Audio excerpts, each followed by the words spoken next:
Shalom, ndabaramukije mbifuriza amahoro ya Kristo Yesu. Ndakunda umurongo wanditse muri Zaburi ya 73 umurongo wa 28 ngo ariko njewe kwegera Imana nizo zambere y'amahirwe. Haleluya. Ndakwifurije kwegera umwami. Niyo mahirwe yacu. Niyo mahirwe yacu. Haleluya. Yesu aguhezagire cyane. Ndabakunda ngende muhora mukurikira ibiganiro byacu kuri televiziyo, kuri YouTube. Imana ibahezagire cyane. Kandi ibagwishiriza imvura y'ubuntu. Dusomere no jambo ryanditse mu gitabo cya Yobu. Uyu murongo wambereye umurongo musha muri nondwi. Igice cy'umunani umurongo w'indwi. Yobu haravuga ngo kandi naho itangura ryawe ryari ritoya ariko amaherezo yawe wo kunguka cyane. Itangura ry'umuntu rirashobora kuba ari rito. Imana yaranganirije irambwira ukuntu abantu benshi bashobora gupfira mu itangira. Bashaka bikanga ariko rirashobora kuba ari ritoya. Iranganiriza imbira ikintu mwitangure uburyo ushaka kwitwara. Ejo nzashaka kunguka cyane kubera uko ndiko nditwara uyu munsi. Itangura ry'umuntu wewe uri kurankurikirana urashaka kubona umuntu ntiyakagira umuntu usuzugura muri buno buzima. Ntugasuzugura umuntu uri mitangira. Ntugasuzugura umuntu uri mitangira kuko ejo hiwe ntahuzi. Ejo hiwe urashaka gutangara. Bene data wirabye wowe none si wewe w'imyaka yaheze. Oya, mu myaka yaheze siko wari umeze, siko umeze no munsi. Itangura ry'umuntu urashaka kuba rito cyane. Urashaka kuburanirwa, urashaka gusonza, urashobora kuburanirwa gose. Ariko ukuri kwitwara mu itangura rya none nivyo biri kubira guhiga icambo cyawe cejo. Haleluya. Itangura ry'umuntu rirashobora kuba ari rito ariko amaherezo yiwe wo kunguka cyane. Dufite Imana, haleluya, iza yagura indoto z'umuntu n'ihishurwa ry'umuntu. Ejo hacu ni heza. Ndagufite inkuru nziza. Ejo hawe ni heza kuruta uyu munsi. Hariho umurongo muri Yobu ya 36 umurongo w'indwi. Haravuga ngo ntaho ikura inyonga zayo ku bagorosi. Ntabwo ikura inyonga zayo muri iryo tangura ryawe. Nimba ugororokeye umwami ntizikura inyonga zayo ku bagorosi, ariko ibicarika hamwe n'abami ku ntebe zabo gushitsa ibihe bidashira bagashigwa hejuru. Haleluya. Inyonga z'umwami ziri kuri wewe. Hari umunsi umwe izahindura iyo ntebe wicayeko. Dufite Imana we. Dawudi yaravuze ngo izi twitegere ziri mu ijuru ngo nizikura umugogo hasi ikamwicarikana n'abakomeye. Imana izikura umuntu hasi ntacyo afite. Reka ndakubwire wowe ufite aho ugeze uyu munsi, ntukigere usuzugura uri inyuma yawe kuko aho ugeze si wowe wahigejeje. Uwakugejejeho arashaka kugezaho nuriya. Hariyo abantu Imana igirira ubuntu butangaje mwitangura. Hariyo abantu Imana ishobora no muri bino vy'Imana ikagusiga ikaguha amavuta y'indirimbo yo kuririmba, amavuta yo kuvuga ubutumwa bwiza, amavuta yo gukoreshwa bitangaza, ukibona bwaho uri gitangaza cyane. Oya, nitonde cyabo gufi. Uriya muntu uri kurasuzugura ejo Imana ndashaka kumuzamura, we ukazugira isoni zo kumuramutsa. Kubera iki? Kubera ukuntu we witwaye. Bene data, uko umeze kose uce bugufi. Paulo yarabwiye Abafilipi ngo umuntu wese abone ko umugenzi wa muruta kuko ejo hiwe ntahuzi. Ngo izikura umuntu gucavu ikamwicarikana n'abakomeye.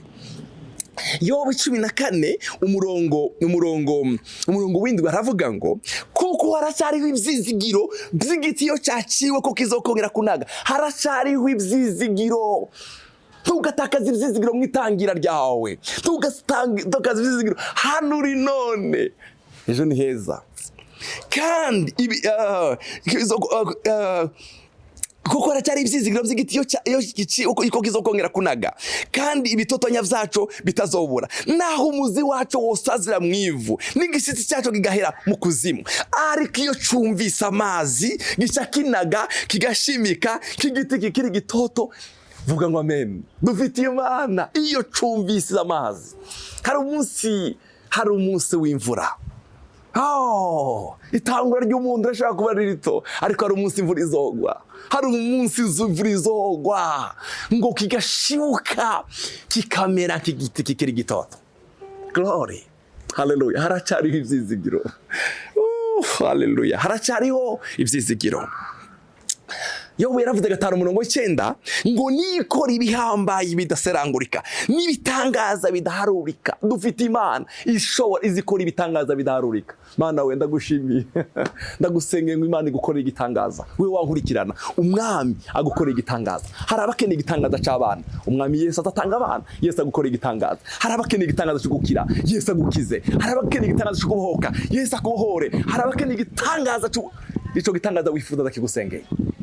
Yesu aguha umugisha mwinshi. Mureke mbabwire ibintu 5 tugomba kwitwararika mu itangira ryacu. Ikintu cya mbere, gusoma no kwatura ijambo ry'Imana ku buzima bwacu.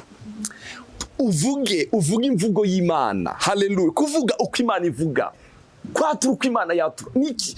Reka kuvuga ubuzima bwo Mwitangura, reka kuvuga amajambo utari kurabona biko biragenda. Atura ibyizigiro byawe. Umwanditsi wa Heburayo yaravuze ngo dukomeze kwatura ibyizigiro byacu kuko yasezeranye ariyo kwizego. Mwitangura imenyereze gusoma ijambo ry'Umwami, imenyereze kwatura amajambo meza. Haleluya. Ejo ni heza cyane. Mwitangura ikintu cya kabiri, ubaka ubusabane bwawe n'Imana. Ubaka ubusabane bwimbitse n'Imana. Ubaka iyi connection yawe gusenga hamwe n'Umwami wawe. Haleluya. Ubaka buno busabane bwawe n'Umwami. Glory. Haleluya. Icya gatatu, kuba turi abantu bari positif. Reka kuguma wewe ubuzima bwawe bwose iminsi yose uguma wiganyira uvuga ibintu bitari byo. Ba positive. Imana ikurinde kuba umuntu negative. Ibintu byose wowe ubona muri negative, ibintu byose ibona gusa ibintu bitagenda, uguma uvuga amajambo atariyo, uguma ba positive. Reka kugenda n'abantu baguma kubwira ngo ibintu bizokunda. Dufite Imana ishoboye byose. Amen. Ikintu cya gatanu, kwirinda abagenzi babi. Hariyo abagenzi, Bibiliya iravuga ngo iyo ugenda n'abanyangesombi, abanyangesombi bazabonona ingeso nziza.